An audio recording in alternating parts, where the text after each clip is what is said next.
If you're like me and love the sunny coast but are not so crazy about the crowds, then you'll want to know where the best secret places to paddleboard are so you can have the place to yourself.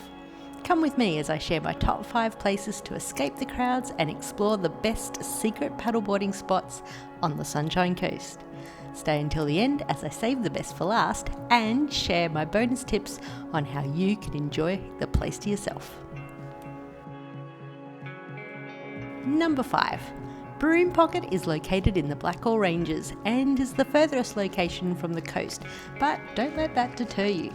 If you haven't visited the quaint hilltop villages of Montville and Mullaney, you can easily include coffee, lunch, some artisanal shopping, and even an overnight stay with a paddle on one of the Sunshine Coast's best kept secret paddleboarding locations. Broome Pocket has 2 access points, one from the Montville side of the lake and one from the Mullaney side. Both have picnic and bathroom facilities with easy access to the water. My hot tip for this location is to enter from the Mullaney side. It's a little further to travel, but there is more to explore on the water. There is a sandy area for swimming and the access point is further away from the dam wall. Click the link here to find out more about paddleboarding at Broome Pocket. Number 4. Maroochy River Canoe Trail is a great way to see a side of the Sunshine Coast that not many people know about. The trail is mapped out with a number of access points. You can select a single section, do a return trip, or complete the whole 37.5 kilometres. The trail starts at the George Best Park in Yandina at the historic Mindry Road Bridge and winds its way through cane fields after passing under a historic lift bridge, a hidden gem, before ending at Cotton Tree, where you can conveniently paddle up to a range of accommodation, cafes and restaurants. My hot tip for this paddle location is to launch from Lake Dunathan, where you can paddle in sheltered waters and have a picnic afterwards. Click the link here to find out more about paddleboarding the Maroochy River Canoe Trail. Number 3.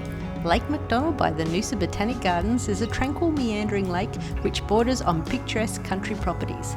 Dream about which home you would buy when you win lotto, have a picnic or barbecue afterwards, and a stroll around the large collection of botanic specimens.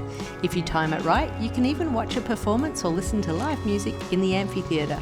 My hot tip for paddleboarding at Lake Macdonald is to download a map and use it along with Google Maps to ensure you can navigate both with and without the internet, as there are many branches to the waterway and it can become easy to get disoriented. Click the link here to find out more about paddleboarding at Lake Macdonald. Number 2. Uamatic is a bit of a wild card and may well be one of the best kept secrets on the Sunshine Coast. Not only does it have a great selection of walking and horseback riding trails around the shoreline, but the picnic and playground facilities were a great surprise to me. One of the many draw cards to this location is the washdown facilities to ensure your paddleboard is free from blue-green algae contamination at the end of your paddle. Uamatic is a large dam with beautiful bushland surrounding it. There's also a boardwalk and a sandy beach area for swimmers. With all these bonuses, it is one location worth checking out. My hot tip is to bring a soft cloth to use at the washdown area after your paddle for a thorough clean down. Click the link here to find out more about paddleboarding at Uamatic.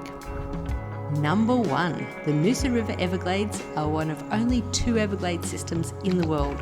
Starting upstream from the popular tourist destination of Noosa, the Everglades seem like a world away. There are many access points along the river and a canoe trail that leads you to areas only accessible from the water. These beautiful glassy-like conditions are perfect for a day trip, or pack your camping gear and stay overnight at one of the many campsites in the upper reaches of the river. My hot tip for paddleboarding at the Noosa Everglades is to access via Harry's Hut and paddle upstream for more solitude, as day trippers tend only to come as far as the Harry's Hut campgrounds. For this, you will need a 4-wheel drive. Click the link here to find out more about paddleboarding the Noosa River Everglades. And finally, my hot tip to ensure you virtually have the place to yourself: try visiting during Monday to Friday, as these are the quieter times, and if possible, avoid school holidays and long weekends.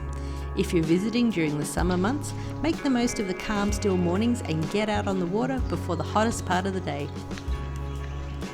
Thanks for joining me on our virtual sup around the best secret paddleboarding spots on the Sunshine Coast. I hope you enjoyed discovering these hidden gems and have found a new favourite place to paddle or a unique place to visit on your next holiday. While you're here, check out some of these other videos I think you'll really enjoy. I'll see you in the next video.